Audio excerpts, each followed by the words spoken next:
बिस्मिल्लाहिर्रहमानिर्रहीम। अस्सलाम वालेकुम नाज़रीन, मैं इमरान खान हूँ। जनरल कमर जावेद बाजवा साहब, ये मैं आपसे बात कर रहा हूँ बिल्कुल सीधी सीधी।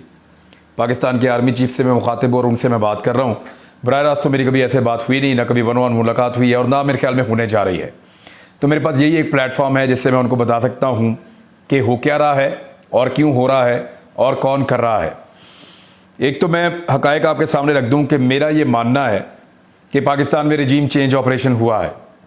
मेरा ये मानना है कि पाकिस्तान के इदारों ने और इस्टेब्लिशमेंट ने अपना हमेशा की तरह का रोल प्ले किया है।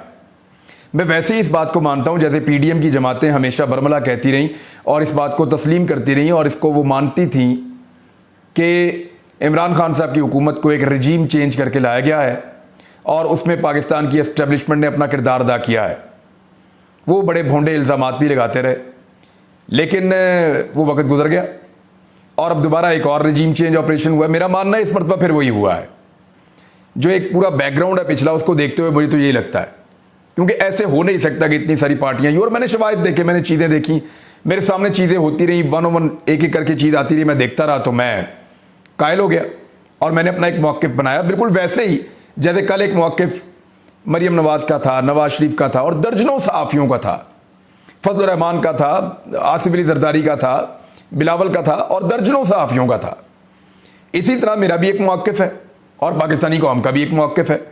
तो जिस तरह उन लोगों को सबको अपने मौक़िफ़ को बोलने की इजाज़त थी, ऐसे ही मुझे भी मेरा मौक़िफ़ बोलने की इजाज़त होनी चाहिए। मैं भी एस्टेब्लिशमेंट से वही शिकवा कर रहा हूं जो वो कर रहे थे और मैंने कोई लिमिट क्रॉस नहीं की। फौज को मैंने कभी गाली नहीं दी, फौज के खिलाफ मैंने कभी बदतमीजी नहीं की, फौज के किसी आदमी को मैंने कभी कोई चैलेंज नहीं किया और मैंने बराह रास्त किसी के साथ बदतमीजी भी नहीं की, जैसी पहले होती रही है पाकिस्तान में बेशुमार। अब मेरे साथ हो क्या रहा है, मुझे बहुत सारे लोग मिले, जनरल साहब और आपके डिपार्टमेंट के लोग मिले और बार बार मिले, लाहौर में मिले, इस्लामाबाद में मिले और जगहों पे मिले। वो मिलते रहे और मेरे साथ बात करते रहे और मुझे कहते रहे कि अपना मौक़िफ़ बदल दें। लेकिन मैं जब उनके सामने सवालात रखता था तो मुझे मेरे सवालों के जवाब नहीं मिलते थे और साथ ही साथ सवालात की तादाद बढ़ती गई जैसे जैसे अवाम की हालत बद से बदतरीन होती चली गई। पाकिस्तान में महंगाई, गुर्बत, लोगों के हालात, बैड गवर्नेंस, इन सारी चीज़ों को देखते हुए और जिन लोगों को कल तक चोर और डाकू कहा जाता था और समझाया जाता था, बताया जाता था, उन सारे लोगों को इक़्तिदार में आता हुआ देखते हुए मेरे सवालात बढ़ते गए और मेरे सवालात के जवाब जनरल साहब आपके लोग नहीं दे पाए। जब मैं उनसे ये सवाल करता था, वो मुझे कायल करने की कोशिश करते थे, तो मैं हमेशा उनसे यही कहता था कि मैं आप लोगों से नहीं लड़ रहा, आपको मैं कुछ नहीं कह रहा, मैं तो सिर्फ सवाल उठा रहा हूं और मेरा एक मौक़िफ़ है और वो रखना मेरी मर्जी है। क्या ये मेरा डेमोक्रेटिक राइट नहीं है कि मैं सवाल उठाऊं या इख्तिलाफ राय कर सकूं? तो मैं वही कर रहा था। लेकिन उसके बाद मेरे साथ होना क्या शुरू हुआ, मुझे धमकाया गया, मुझे थ्रेट किया गया, सख्त जुबान का इस्तेमाल किया गया, सख्त अल्फाज का चुनाव किया गया। मुझे ये तक बताया गया और बड़े सीनियर ऑफिसर की तरफ से बताया गया कि देखें वो भी तो सहाफ़ी है ना, उनको गोलियां लग गई थी, वो भी सहाफ़ी है, उसको भी गोली लगी थी, तो वो भी हम पे डल गया था। यानी मुझे बिलवास्ता तौर पे ये बताया गया कि ये तुम्हारे साथ हो सकता है। मैं बच्चा नहीं हूं, मुझे पता चलता है मुझे धमका रहे हैं। उसके बावजूद मैंने अपना मौक़िफ़ जो है उसके ऊपर मैं डटा रहा। मैंने कहा जी मुझे ये ठीक लगता है, मैं इसको कर रहा हूं, मुझे आप कायल कर लें तो मैं आपकी बात मान लूंगा। मैंने कभी मुज़ाकरात से इनकार नहीं किया। मुझे जिसने बुलाया मैं गया, चाहे लाहौर में बुलाया हो, चाहे इस्लामाबाद में बुलाया हो, चाहे बार बार बुलाया हो, मैं हमेशा गया और मैंने जाके मुलाकात की। मेरे इदारे हैं, मैं क्यों भागूं? मैं तो सिर्फ सवाल पूछता था कि जनाब इसका जवाब है। जब जवाब नहीं है तो फिर मैं क्या करूं? अब मैं जवाब तो बना के ला नहीं सकता। फिर कौम की हालत आप देखें क्या होगी। पाकिस्तान में लोगों का बेड़ा गर्क हो गया। अब इन सारी चीजों को देखते हुए मुझे दुख होता है और मैं आवाज उठाता हूं। यह मेरा हक है, बिल्कुल वैसे ही जैसे पहले भी सहाफ़ी उठाते रहे पाकिस्तान में। 6 जून 2022 को पहला वाकया होता है मेरे साथ। उससे पहले हमारे खिलाफ कार्रवाइयां की गई, मुकदमे भी दर्ज किए गए, लेकिन नॉर्मल चीज है। 6 जून 2022 को एक ऐसा वाकया होता है जो मुझे बहुत तल्ख कर देता है और बड़ी तकलीफ देता है। मैं रात गए अपने घर में बैठ के पढ़ रहा था और गोलियां चलने की आवाज आती है। एक गोली चलती है और फिर एक आदमी चीखता है, फिर गोली चलती है, फिर आदमी चीखता है। पुलिस वाले एक आदमी को उठाकर लाए और उसको लाकर मेरे घर की दीवार की बैक साइड पे उन्होंने फेंका और फिर उसको गोलियां मारना शुरू की एक एक करके। वो आदमी चिल्लाता रहा, उसकी चीखों की आवाजें मेरे घर के अंदर आती रही और वो आदमी इन्होंने मार दिया। अब वो कोई डकैत होगा, मुजरिम होगा, उसको इन्होंने मुकाबले में उड़ाना होगा। लेकिन मेरे घर की दीवार के पिछली वाली साइड के ऊपर लाकर खेत में इन्होंने, वहां एक प्लॉट सा बना हुआ, उसके अंदर लाकर इन्होंने उस बंदे को मारा और वहां पे चीखों की आवाजें आती रही। फिर 5-6 मिनट हवाई फायरिंग करते रहे। मैं फटाफट निकल के बाहर गया, देखा पुलिस की गाड़ियां। मैं पहले समझा पता नहीं किसने हमला कर दिया मेरे घर के ऊपर। वहां जाकर देखा पुलिस की गाड़ियां। जाकर जब पुलिस वालों से बात की तो उनके पास जवाब ही कोई नहीं था। उन्होंने कहा जी मोटरसाइकिल पे डाकू आए थे, फायरिंग हुई है, बंदा मर गया, हम उठा के ले गए। वो खून वहां पे बंदे का बह रहा था, गरम गरम खून उसका बह रहा था। लाश उठा के ले गए थे पहले 2 मिनटों में ही, 2-3 मिनटों में लाश उठा के ले गए थे।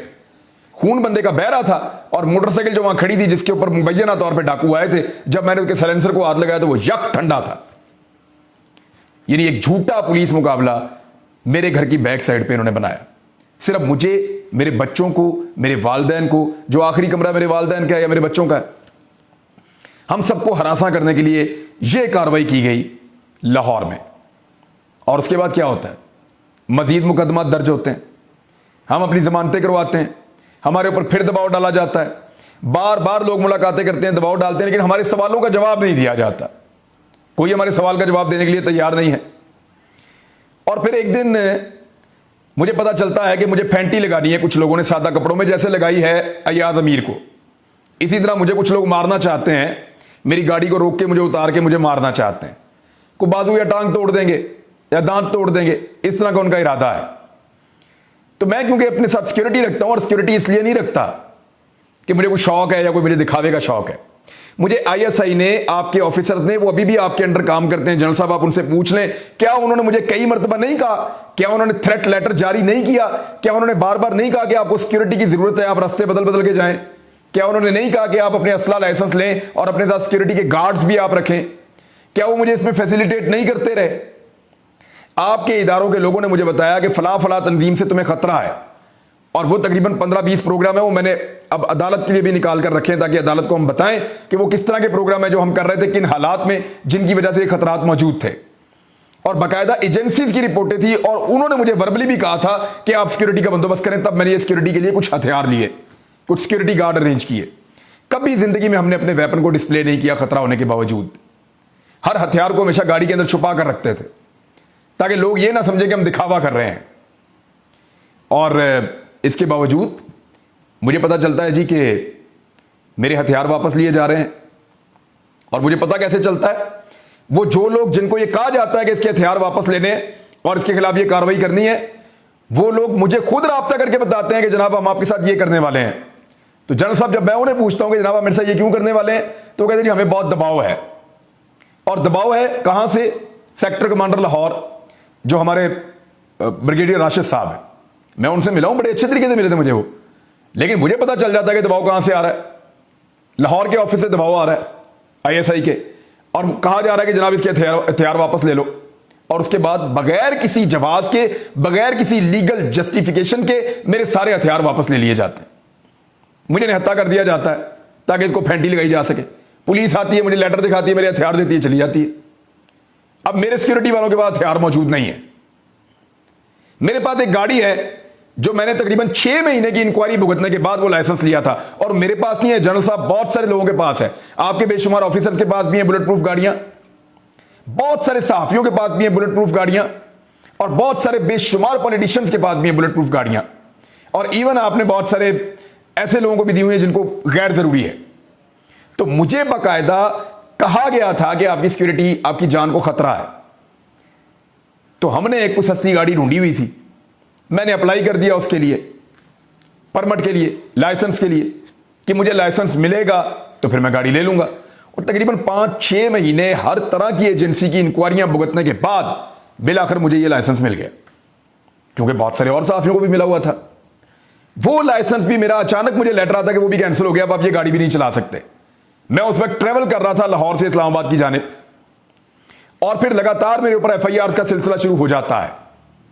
1, 2, 3, 4, 5, 6, 7, 8, 17 एफआईआर जो हैं वो 24 घंटे के अंदर अंदर जनरल साहब मेरे खिलाफ कटवा दी गई पूरे के पूरे पंजाब के अंदर। और ये ज्यादातर एफआईआर का कंटेंट एक ही है, एक ही तरह के लफ्ज लिखे हुए हैं। सुप्रीम कोर्ट का यह ऑर्डर है कि एक बकुए की ज्यादा एफआईआर नहीं हो सकती, एक ही तरह का कंटेंट है। हर शहर के अंदर मेरे ऊपर एफआईआर कटवाई जा रही हैं, और मुझे ये पता चलता है पुलिस से कि हमारे ऊपर बहुत दबाव है, हमें एफआईआर देना पड़ेगी, और अगेन वही ऑफिस। तो जल साहब, मैं तो आपको मिला भी हूं सहाफियों के साथ आकर, मैंने तो आप में ऐसी कोई चीज नहीं देखी। हम तो सिर्फ सवाल उठा रहे हैं, तो क्या ये हमारा हक नहीं है? उस दौर में भी सहाफी सवाल उठा रहे थे, वो उनका हक था, आज हम उठा रहे हैं, हमारा हक है। लेकिन 17 एफआईआर मेरे ऊपर ये दे दी, 3 पहले 20 एफआईआर मेरे ऊपर हो गई। चले, ये भी ठीक है। इसके बाद मुझे एफबीआर के नोटिस आते हैं, मैं उनके दफ्तर में जाता हूं, जाकर उनके सामने बैठता हूं, बैठ के कहता हूं जनाब बताएं क्यों नोटिस आए। वो मुझे कहते हैं जनाब आपको भी पता है कि आपको नोटिस क्यों आए, तो आप जाएं, जाके वहां पे जो दफ्तर जहां पे आपका मामला है ना, वहां पे अपना मामला हल करें, अपना मौक़िफ़ आप ठीक करें, अदरवाइज फिर आपको ये भुगतने पड़ेंगे।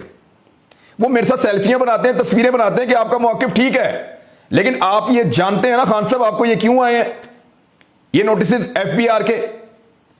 हालांकि मैं, जो पैसा मेरे पास आता है, जो पाकिस्तान में मुझे तनख्वाह मिलती है किसी भी चैनल से, वो सारी की सारी टैक्स कट के मिलती है ऑलरेडी। अगर 15 लाख टैक्स कटना है तो वो कट जाएगा, 10 लाख कटना है तो वो कट जाएगा, जितना कटना है वो चैनल से कट के मुझे तनख्वाह मिलती है।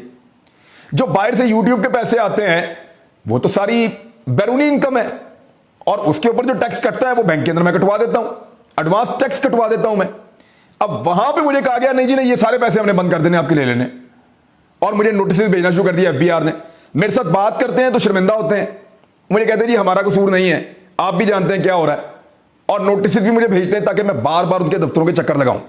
वहां मैं अलग चक्कर लगा रहा हूं, अदालतों में मैं अलग चक्कर लगा रहा हूं, अपना काम मैं अलग कर रहा हूं, और उसके बाद मेरे हथियार ले लिए, मेरी गाड़ी का लाइसेंस भी कैंसिल कर दिया, और मुझे उसके बाद अयाज अमीर साहब को मारा भी। यानी तो बड़ा ऑब्वियस है, क्लियर है कि ये अकेला फिरे, खाली हाथ फिरे, इसको जहां मर्जी पकड़ के फेंटा लगाएं, तो ठीक है ना, मारे, मैं इसके लिए भी तैयार था। लेकिन अब जो हुआ है ना, ये रेड लाइन क्रॉस हो रही है जनरल साहब, ये ज्यादती हो रही है। क्योंकि देखें, हमारा इख्तिलाफ राय हो सकता है, हम मीडिया है, आप इस पाकिस्तान की आर्मी है, हमारा इख्तिलाफ राय हो सकता है किसी मामले के ऊपर, हम कभी खबर आपके हक में दे सकते हैं, कभी आपके खिलाफ भी दे सकते हैं, ये तो चलता रहेगा। लेकिन फैमिलीज को बीच में नहीं लाना चाहिए, बच्चों को बीच में नहीं लाना चाहिए, खवातीन को बीच में नहीं लाना चाहिए। जनरल साहब, मैं फिर आपको अर्ज कर रहा हूं जनरल साहब, इंतहाई एहतराम के साथ, कि हमारा इख्तिलाफ राय हो सकता है, आप मुझे कायल कर सकते हैं, मैं आपको कायल कर सकता हूं, लेकिन बच्चों को और खवातीन को बीच में नहीं लाना चाहिए, उन्हें हरासा नहीं करना चाहिए। मेरे साथ यह हो रहा है। दूसरी बात, जो मेरे वालिद साहब हैं, वो सन 2020 में रिटायर हुए थे 60 साल के होके। रिटायरमेंट के बाद, और मैं आपको अपनी इनकम का भी बता देता हूं, आज मजबूर होकर बता रहा हूं, वरना कभी नहीं बताना चाहता था। मैंने सिर्फ इस साल के अंदर, अभी तक जब मैं आपके सामने बैठा हूं 6 महीने में, मैंने को 10-12 करोड़ रुपए मैंने अभी कमाया। हालांकि मेरे चैनल में मुझे नौकरी भी नहीं है, लगभग 12 करोड़ के करीब मैंने अभी कमाया है, और ये सोशल मीडिया से इनकम आ रही है। मुझे तो पता भी नहीं था ये क्या चीज होती है। यहां से अल्लाह ताला ने मेरा रिज़्क़ का दरवाजा खोल दिया, हमने उसका एक हिस्सा रख दिया कि ये हम लोगों को दे देंगे, वो हम दे देते हैं। दूसरा हमने रख दिया कि हम इससे कुछ कारोबार कर देंगे, कोई काम कर देंगे पाकिस्तान में। हम तो ये सोच रहे थे, और ये पैसा पाकिस्तान बाहर से आ रहा है, और यहीं पे इस मुल्क के अंदर खर्च हो रहा है। मेरे वालिद साहब रिटायर हुए, और उन्होंने कहा कि मैं कोई कारोबार करना चाहता हूं। 1-2 चीजें उन्होंने देखी, वो नहीं कर पाए, लेकिन फिर मैंने उनको एक आइडिया दिया कि वो जो झील है, बहुत बड़ा एक डैम है पंजाब में, उसका कॉन्ट्रैक्ट मिलता है, आप वो ले लें, उसका आप कॉन्ट्रैक्ट ले लें, और उसके अंदर मछली डाल दिया करें, बच्चा जब वो साल बाद बड़ी हो तो वो निकाल के बेच दिया करें मार्केट में, तो एक अच्छा बिजनेस हो जाएगा, ज्यादा आपको काम भी नहीं करना पड़ेगा, कुछ मुलाजिम वहां पे रख लें। उनको आइडिया पसंद आया, और उन्होंने जाके वहां पे बोली के अंदर हिस्सा लिया। जितने वहां पे लोग मौजूद थे, सैकड़ों की तादाद में, सारे गवाह हैं। 1.5 करोड़ से बोली शुरू हुई और 4.5 करोड़ तक गई। 1.5 करोड़ से 4.5 करोड़ तक बोली गई, और 2 पार्टियां बच गई बाकी। तो मेरे वाले साहब ने उस पार्टी के साथ मिलकर आधे आधे पैसे डालकर 50-50% पे ये डैम ले लिया।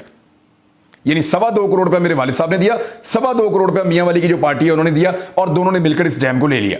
क्योंकि इससे ऊपर अगर जाते 5-6 करोड़ रुपए जाते तो मुनाफा ही खत्म हो जाता। ज्यादा 5.5-6 करोड़ की मछली उसमें से 3 साल में निकल सकती है, इससे ज्यादा निकल ही नहीं सकती। तो वो वहां पे 4.5 करोड़ में इन दोनों ने मिलकर वो ठेका लिया। आज मेरे घर के अंदर एक टीसीएस आता है एंटी करप्शन के दफ्तर से, और एंटी करप्शन में मेरे बहुत सारे दोस्त हैं, वो भी बता रहे हैं कि खान साहब ये केस बनता ही नहीं है, क्या है कि क्यों बुलाया, वजह क्या है। ये लेटर आप देखिए, आप हैरान हो जाएंगे देख के। मुझे कहा जा रहा है कि मैं अपने वालिद को पेश करूं एंटी करप्शन के दफ्तर में इस उम्र में। जनरल साहब, फॉर गॉड सेक, इन चीजों को रुकवाइए। सब मुझे बताते हैं कि कौन कर रहा है और कैसे कर रहा है, सब मुझे बताते हैं कि इसके लिए कौन जिम्मेदार है। क्या मुझे इख्तिलाफ राय रखने का हक नहीं है इस पाकिस्तान में? मेरे साथ आप जो मर्जी करें, मुझे राह चलते आप गोली मार दें, मुझे राह चलते हुए उठा के ले जाएं, मुझे थ्रेट करें, मेरे पे टॉर्चर करें, मेरे ऊपर FIR दें, लेकिन मेरी फैमिली को तो स्पेयर करें ना। ये देखें, हम फैमिली तक नहीं जाना चाहिए, रेड लाइन है। जब हामिद मीर ने गलत बात की थी तब भी मैंने यही कहा था कि फैमिली तक नहीं जाना चाहिए, ये रेड लाइन है, इसको कोई क्रॉस ना करे। तो मेरी ये गुजारिश है कि रेड लाइन प्लीज क्रॉस ना करें, ये मेरे लिए भी रेड लाइन है। आप मेरी फैमिली तक ना जाएं, मेरे बच्चों को, मेरे घर की खवातीन को हरासा मत करें, और मेरे वालिद साहब को एक ऐसी चीज के अंदर ना घसीटें जिसका कोई कानून से ही ताल्लुक नहीं है। भाई पैसा कैश दे दिया उसी वक्त, उन्होंने भी दे दिया, मेरे वालिद साहब ने भी दे दिया, पैसे दे दिए, ठेका ले लिया, अभी मछली भी नहीं निकाली, अभी इस साल निकालेंगे वो।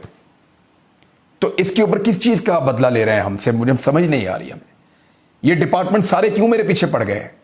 वाइल्ड लाइफ वाले मुझे कॉल करते हैं, वो जी पूछ रहे हैं आपके बारे में कि आपके खिलाफ क्या किया जा सकता है, चीजें निकालें। वो शराफत बेचारा, वो मेरे भाई की वजह से मुझे मिलने आता था। PP 168 के अंदर मलक असद खोखर को उससे बहुत प्रॉब्लम है, वो वहां पे बहुत सारे वोट निकाल सकता है। उसको गिरफ्तार कर लिया डकैती के मुकदमे में, वो करोड़ोंपति हैं वो लोग, 45,000 की डकैती में उसको गिरफ्तार कर लिया। आज जज साहब ने उसको जमानत दी कि यार नहीं, ये ज्यादती है, ये जुल्म है, ये बंद किया जाए ना, ऐसा जुल्म करो इस आदमी के साथ, इसको जमानत दो फौरी तौर पे। वो बेचारा जेल से बाहर निकला, CIA फिर पकड़ के उसको जाके फिर बंद कर दी। ये तो इंसाफ चल रहा है इस मुल्क में। यानी क्या करेंगे आप जुबान बंद करने के लिए? मैं फिर सारा कुछ बंद करके चुप करके बैठ जाऊं? सहाफत भी है, वो किसी से आप करवा लें अपनी मर्जी की। इख्तिलाफ राय को बर्दाश्त कीजिए, इख्तिलाफ राय को बर्दाश्त कीजिए। मेरे सवालों का जवाब है तो किसी को भेजिए, वो मुझे मेरे सवालों का जवाब दे के मुझे कायल कर ले, अदरवाइज सवाल तो मैं उठाता रहूंगा। और जनरल साहब, इससे फर्क नहीं पड़ेगा। ये जितना कुछ भी मेरे खिलाफ किया जा रहा है, जो लोग भी कर रहे हैं, मुझे बिल्कुल उम्मीद नहीं है कि आप इन लोगों को स्पेयर करेंगे। मुझे पता है कि आप मना करेंगे, मुझे पता है कि आपको इनको कहना चाहिए कि यार ये ज्यादती मत करो, फैमिली तक ना जाओ, और ये झूठे मुकदमे मत कराओ। लेकिन फिर भी अगर ये करेंगे तो मैं तो चुप नहीं करूंगा, मैं अपनी बात करता रहूंगा, क्योंकि मुझे आप लोगों ने कायल किया था कि ये सारे बेईमान हैं, चोर हैं, डाकू हैं। मैं इनको मुल्क पे मुसल्लत नहीं होने दूंगा। अब तक के लिए इतना ही, अपना ख्याल रखिएगा। अल्लाह हाफ़िज़।